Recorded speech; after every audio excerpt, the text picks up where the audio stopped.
j'ai pu, grâce au succès inattendu de Crying Freeman, concrétiser à un moment mes rêves qui ont été de distribuer en fait du cinéma de Hong Kong.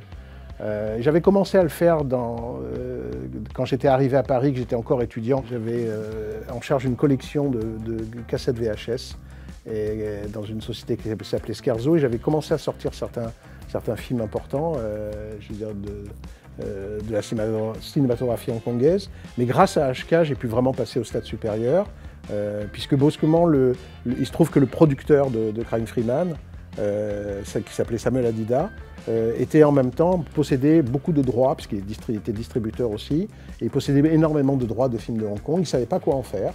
Et donc je lui ai proposé, je lui ai dit, écoute, on vient de faire un film qui a marché, et pourquoi on ne se servirait pas de ça pour proposer une collection pour les fans, déjà pour les gens qui avaient aimé Crying Freeman, et pour leur montrer d'où descend Crying Freeman, voilà, d'où ce film vient. Et en fait, il a trouvé l'idée cool.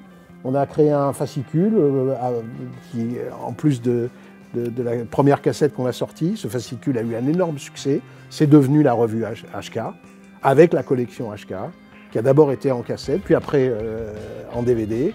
Et ça a permis, je pense, je rencontre tous les jours des gens qui viennent me voir en disant « Ah, formidable, grâce à vous, j'ai pu découvrir ça. » Donc, j'ai pu jouer un rôle de passeur, je veux dire, mais j'étais aussi entouré de gens qui sont des passionnés, qui sont mes amis, qui sont toujours mes amis, avec qui on travaille toujours.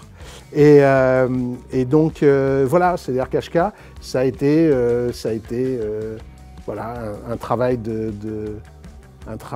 à mon avis, didactique, pour que les gens puissent enfin aimer ce cinéma et surtout le comprendre. Surtout comprendre à quel point ce cinéma n'était pas seulement un grand spectacle visuel, mais également quelque chose de beaucoup plus profond.